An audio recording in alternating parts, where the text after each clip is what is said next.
बहुत स्वागत है आपके अपने YouTube चैनल पर। आज की इस वीडियो में हम लोग क्लास 8 का चैप्टर नंबर 7 हिंदी बुक का ठेस का क्वेश्चन आंसर देखेंगे। तो चलिए स्टार्ट करते हैं और इस अध्याय का सारा क्वेश्चन आंसर इस वीडियो में आपको मिल जाएगा।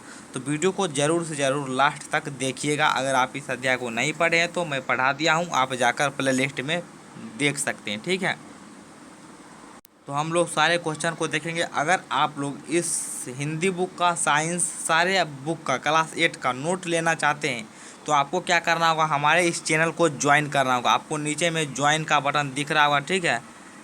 तो आप लोग वहां पर क्लिक करके हमारे चैनल को ज्वाइन कर सकते हैं, जिससे मैं वहां पर आपको नोट्स दे दिया करूँगा। ठीक है, जब आप ज्वाइन कर लेंगे तो आपको नोट्स मिलना शुरू हो जाएगा। ठीक है, तो आप लोग ज्वाइन कर सकते हैं अगर आपकी इच्छा है तो। चलिए हम लोग पहला क्वेश्चन देखते हैं, जो कि पाठ से लिया गया है। गांव के किसान सिरचन को क्या समझते थे? तो इसका उत्तर लिखिएगा। तो लिखिएगा, गांव के किसान सिरचन को कामचोर, बेकार का आदमी, धीरे धीरे काम करने वाला, नाप तौल कर काम करने वाला, मुफ्त में मजदूरी पाने वाला समझते थे। ठीक है, ये लिख दीजिएगा। चलिए अगला देखते हैं हम लोग। तो देखिए यहाँ पर आपका क्वेश्चन नंबर 2 है। क्वेश्चन नंबर 2 कह रहा है, इस कहानी में आए हुए विभिन्न पात्रों के नाम लिखिए। इस कहानी में जो भी आए हैं उनका नाम लिखना है। तो आप लोग लिखिएगा, इस कहानी के नायक सिरचन के साथ रेणु जी की माँ, चाची, मांझली भाभी, मानू दीदी इत्यादि पात्र हैं। मुख्य पात्र में सिरचन आता है। ठीक है, चलिए अब आपका क्वेश्चन नंबर 3 है। क्वेश्चन नंबर 3 आपका कह रहा है, सिरचन को पान की बीड़ी किसने दिया या किसने दिया था? तो इसका उत्तर आप लोग लिखिएगा, कौन दिया था? मानू दीदी। ठीक है, यहीं पर मैं बता दे रहा हूँ। ठीक है, मानू दीदी लिख दीजिएगा। चलिए अगला क्वेश्चन आपका यहाँ पर है क्वेश्चन नंबर 4। क्वेश्चन नंबर 4 कह रहा है आपका, आपके विचार से सिरचन का महत्व कम क्यों हो गया? इसका उत्तर लिखिएगा आप लोग। तो देखिए आप लोग इसका उत्तर लिखिएगा, सिरचन का महत्व सिरचन के करतूत के कारण ही कम कम गया। ठीक है, या कम हो गया। सिरचन के कामों को गांव के लोग बेकार समझते थे और साथ ही सिरचन काम करते समय उसकी तन्मयता में जरा भी बाधा पड़ी तो गेहूं अन्न सांप की तरह फुफकार उठता। फिर किसी दूसरे से करवा लीजिए काम। सिरचन मुंह जोर है, मतलब तुरंत जवाब दे देता है, काम चोर नहीं। इस तरह सिरचन का महत्व कम गया, यहाँ तक कि सिरचन को लोग बेकार, बेगार, कामचोर, चटोर के नाम देने लगे। ठीक है, यहाँ तक आप लोग लिख लीजिएगा। यानी कि आप लोग कह सकते हैं कि सिरचन, यहाँ पर सिरचन ये आप लोग लिख लीजिएगा, सिरचन को लोग जो है बेकार, कामचोर, चटोर समझते थे। ऐसा क्यों समझते थे कि जब वह किसी के यहाँ काम करता था, अगर देखते थे लोग कि वह मतलब कि काम धीरे कर रहा है या कुछ कर रहा है, कुछ बोलते तो वह गौवन सांप की तरह तुरंत फुफकार उठता था। ठीक है, तुरंत बोलने लगता था कि मैं काम अच्छा नहीं करता हूँ तो मुझे हटा दीजिए। ठीक है, इस तरह से करने लगता था। आपका यहाँ पर अगला क्वेश्चन है क्वेश्चन नंबर 5। क्वेश्चन नंबर 5 आपका कह रहा है यहाँ पर, सिरचन चिक और शीतल पार्टी स्टेशन पर ले जाकर मानू को देता है। इससे उसकी किस विशेषता का पता चलता है? इसका उत्तर देखते हैं। तो देखिए इसके उत्तर में आप लोग लिखिएगा, सिरचन के द्वारा यह किया गया कारनामा यह व्यक्त करता है कि वह लेखक के घर से ज़्यादा लगाव रखता था। भले ही वह चाची के द्वारा किए अपमान के कारण उसने शीतल पार्टी, यहाँ पर होता है शीतल पार्टी, ठीक है, ठीक कर लीजिएगा, का काम बीच में छोड़कर चला गया, लेकिन उसने अपने घर का शीतल पार्टी देकर यह साबित कर दिया कि लेखक के घर वालों से उसे कितना प्रेम है। इससे उसके अच्छे चरित्र का पता चलता है या अच्छे चरित्र की विशेषता को दर्शाता है। ठीक है, तो ऐसे आप लिख लीजिएगा। चलिए अब देखिए यहाँ पर अगला क्वेश्चन है आपका, यहाँ पर क्वेश्चन नंबर अच्छा कह रहा है निम्नलिखित गद्यांशों को कहानी के अनुसार क्रमबद्ध रूप से सजाइए। तो यहाँ पर देखिए आप लोग पढ़ लीजिएगा। एक नंबर में हुआ ये वाला, ये हो जाएगा एक नंबर में आपका। पहले इसको लिखिएगा, 2 नंबर में इसको लिखिएगा, उसके बाद 3 नंबर में आपको लिखना होगा, इसको लिखिएगा 3 नंबर में, ठीक है। चलिए एक बार फिर से समझा दे रहे हैं आपको। तो देखिए 1 नंबर में लिखिएगा इसको, मुझे याद है मेरी माँ जब कभी सिरचन को बुलाने के लिए कहती मैं पहले ही पूछ लेता भोग क्या लगेगा, ठीक है। इसको लिखिएगा 1 नंबर में। 2 नंबर में इसे लिख लीजिएगा, ठीक है। यहाँ पर क्लियर हो गया। चलिए 3 नंबर में इसको लिख लीजिएगा, ठीक है। चलिए अगला क्वेश्चन यहाँ पर देखते हैं। क्वेश्चन नंबर 7 है आपका, निम्नलिखित वाक्यों के सामने सही या गलत का निशान लगाए। जो वाक्य सही है वहाँ पर सही लगाना है, जो गलत है वहाँ पर गलत लगाना है। पहला यहाँ पर है सिरचन कामचोर था, तो ये हो जाएगा गलत, वह कामचोर नहीं था। अगला सिरचन अपने काम में दक्ष था, यह हो जाएगा सही, बिल्कुल राइट हो जाएगा। अगला है सिरचन बात करने में भी कारीगर था, ये भी सही हो जाएगा क्योंकि वह बात करने में कारीगर था। सिरचन वकील था, नहीं, वह वकील नहीं था, ठीक है, हो जाएगा। चलिए यहाँ पर आपका है क्वेश्चन नंबर 8। क्वेश्चन नंबर 8 यहाँ पर आपका कह रहा है, कहानी के किन किन प्रसंगों से ऐसा प्रतीत होता है कि सिरचन अपने काम को ज़्यादा तरजीह देता था, उल्लेख कीजिए। इसका उत्तर देखते हैं हम लोग। तो देखिए यहाँ पर अभी हम इसका उत्तर देखते हैं। और हाँ, आप लोग को यहाँ पर मॉडल सेट भी करवाया जाता है, तो आप लोग चैनल को ज़रूर से सब्सक्राइब कर ले। चलिए इसका उत्तर देख लीजिए आप लोग। कहानी के अनेक प्रसंगों से प्रतीत होता है कि सिरचन अपने काम को ज़्यादा तरजीह देता था। नंबर लिखिएगा कि रेणु जी के घर मानू दीदी की विदाई के पूर्व शीतल पार्टी और चिक बनाने के लिए सिरचन को बुलाया जाता है। वह अपने काम में तन्य हो गया। अगर उसकी तन्यता में विघ्न डाले तो वह गेहूं सांप की तरह फुफकार उठता और काम छोड़कर चला जाता, फिर वह काम अधूरा ही रह जाता।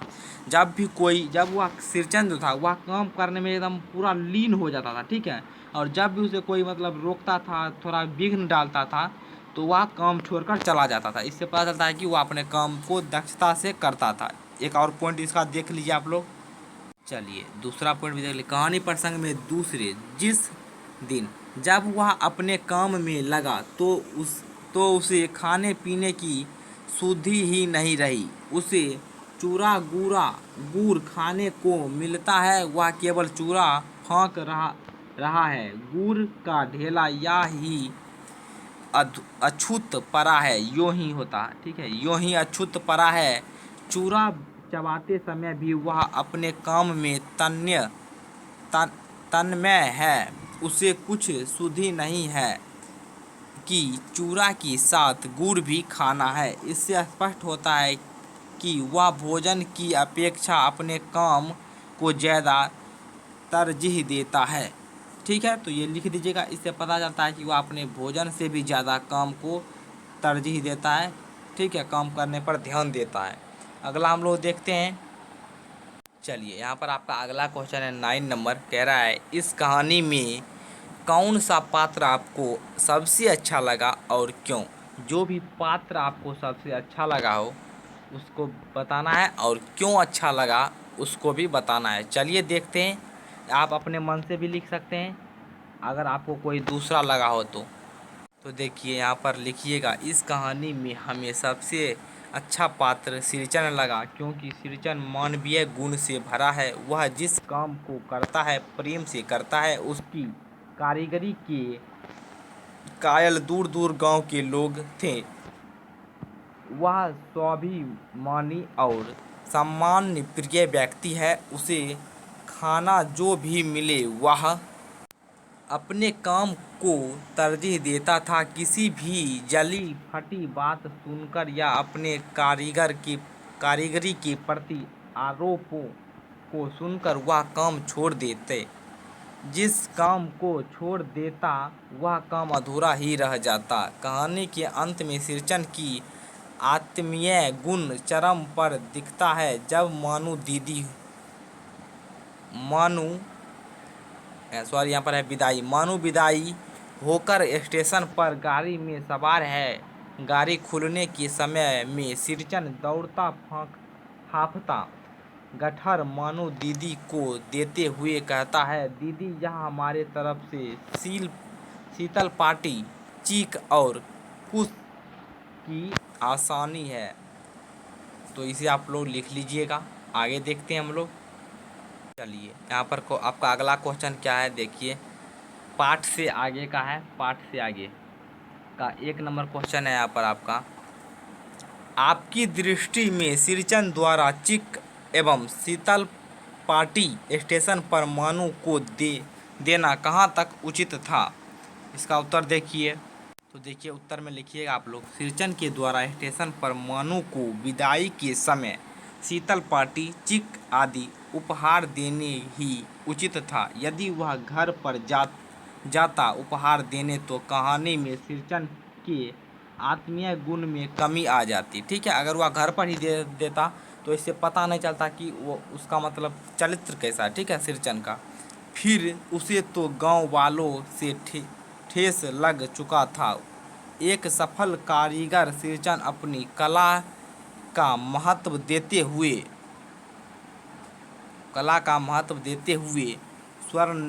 स्वनिर्मित मतलब खुद से बनाया हुआ वस्तुओं को उपहार मानू को स्टेशन पर प्रदान करता है जो उपयुक्त समय था। ठीक है, ये लिख लीजिएगा आप लोग।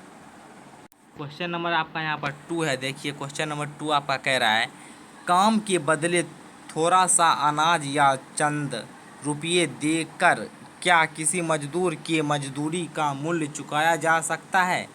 इस संबंध में आप मत व्यक्त करें। आप अपना मत व्यक्त करें। आपका क्या मत है इस पर, आप व्यक्त कीजिए। तो देखिए इसका उत्तर लिखिएगा, मजदूरों को मजदूरी के बदले थोड़ा अनाज या चंद रुपया देकर उसकी मजदूरी का मूल्य नहीं चुकाया जा सकता, क्योंकि किसी मजदूर या कारीगर की कला अमूल्य होती है। फिर अन्न या रुपया से मजदूरी का मूल्य कैसे चुकाया जा सकता? किसी मजदूर या कारीगर के लिए उसकी मजदूरी का सबसे बड़ा मूल्य है उसकी कला के प्रति आभार व्यक्त करना, कारीगर का सम्मान करना। देखिए कोई भी कारीगर है, आप उसको रुपया देते हैं, वह उसके लिए पर्याप्त नहीं है। मतलब उसका मजदूरी आप रुपया के रूप में देते हैं, वह उसको ठीक नहीं लगता है, मतलब उसके लिए पर्याप्त नहीं है। आप उसे सम्मान देते हैं, उसके प्रति आभार व्यक्त करते हैं कि आपके चलते ही हमारा ये काम हो गया। ठीक है, तो उसे अच्छा भी लगता है और ये उचित भी है। ठीक है, चलिए आगे देखते हैं। यहाँ पर आपका अगला क्वेश्चन है, यहाँ पर क्वेश्चन नंबर 3 पार्ट से आगे का कह रहा है, इस कहानी का अंत किए गए अंत से अलग और क्या हो सकता है? सोच कर लिखें। इस कहानी का जो अंत हुआ है, ठेस कहानी का, ठीक है, जहाँ पर भी ये कहानी ख़त्म हुआ है, ठीक है, वह अंत नहीं होकर कुछ दूसरा अंत हो सकता है। तो उसे आप लोग सोचकर लिखिए। तो चलिए देखते हैं, आप लिख सकते हैं अपने मन से भी आगे का कहानी। तो देखिए लिखिएगा, किसी कहानी का अंत किए गए अंत से अलग हो सकता है, लेकिन ठेस शीर्षक कहानी का अंत चरमोत्कर्ष पर जाकर हुआ है, क्योंकि सिरचन जो अपनी कारीगरी को पुनः नहीं करने का शपथ लेता है, वहीं सिरचन मानू के घर से विदा हो जाने पर रास्ते में अपना उपहार शीतल पार्टी, चिक और कुश का आसनी प्रदान कर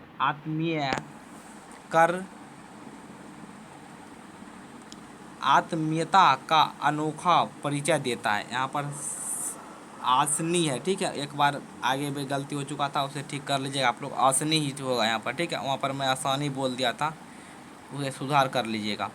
जबकि कहानीकार कहानी का अंत वहीं कर सकता था जहाँ वह शपथ लेता है कि मैं पुनः यह काम नहीं करूँगा। कहानीकार समझ जाता है कि एक कलाकार को ठेस लगा है। शीर्षक के आधार पर वही कहानी का अंत किया जा सकता था। ठीक है, इस तरीके से आप लिख सकते हैं, या फिर आपके मन में कुछ आ रहा है तो आप कहानी को बढ़ा सकते हैं। तो देखिए आप यहाँ पर है इन्हें भी जाने, ठीक है, यहाँ पर दिए गए इन्हें भी जाने, तो आप लोग इसे पढ़ लीजिएगा खुद से, मैं क्वेश्चन आंसर करवा देता हूँ। यहाँ पर है मुहावरा और बाद लोकोक्तियाँ हैं यहाँ पर, तो आप लोग इसे देख लीजिएगा। ठीक है, मुहावरा क्या होगा, मतलब समान अर्थ छोड़कर दूसरा अर्थ धारण कर, ऐसे वाक्य जो समान अर्थ का बोध ना करा के किसी विलक्षण अर्थ का बोध कराएं। ठीक है, तो उसे मुहावरा कहते हैं। आप लोग पढ़ लीजिएगा, हम लोग क्वेश्चन करा देते हैं। तो देखिए यहाँ पर है व्याकरण का। ठीक है, यहाँ पर व्याकरण में आपको कह रहा है इन मुहावरों का वाक्य में प्रयोग करते हुए अर्थ स्पष्ट कीजिए। पहला है आपका कान देना, तो लिखिएगा विद्यार्थी शिक्षक के बातों पर कान दे रहे हैं। कान देना का अर्थ होता है ध्यान देना। ठीक है, ध्यान देना, तो लिखिएगा विद्यार्थी को शिक्षक के बात पर ध्यान देना चाहिए या दे रहे हैं। अगला है आपका दम देना। दम देना, उसके बाद है मुंह में लगाम ना होना, सिर चढ़ना, तो सारा आप लोग लिख दे रहा हूँ यहाँ पर, आप लोग लिख लीजिए। देखिए अगला है आपका दम देना। बीमार व्यक्ति दम मार कर चलता है। यहाँ पर दम मारना था, तो ये मैं ध्यान नहीं दे सका, यहाँ पर दम मारना। ठीक है, तो इसे लिख लीजिएगा बीमार व्यक्ति दम मार कर चलता है, मतलब कि हाफ कर चलता है। ठीक है, अगला है मुंह में लगाम ना होना। श्याम के मुंह में लगाम नहीं है। लगाम मतलब होता है कि रुकावट, मतलब मुंह में मतलब रुकावट नहीं है, मतलब कुछ भी बोलते जा रहा है। ठीक है, रुक नहीं रहा है। अगला है सिर चढ़ाना। सिर चढ़ाना का होता है बहुत प्यार करना। मदन अपने पत्नी को सिर चढ़ा लिया है। इसका अर्थ हो जाएगा मदन अपने पत्नी से बहुत प्यार करता है। ठीक है, इस तरीके से आपका पूरा चैप्टर कंप्लीट होता है। आगे है आपका गतिविधि, जो कि आपको खुद से करना है। वैसे ये नहीं भी कीजिएगा तो कोई भी ज़रूरी नहीं, या फिर आप कर लीजिएगा तो आपका दिमाग खुलेगा, आप कुछ सोचेंगे नया चीज़। ठीक है, तो इस तरह से आपका पूरा चैप्टर कंप्लीट होता है। मिलते हैं अगले वीडियो के साथ, तब तक के लिए धन्यवाद। चैनल को सब्सक्राइब कर लीजिएगा।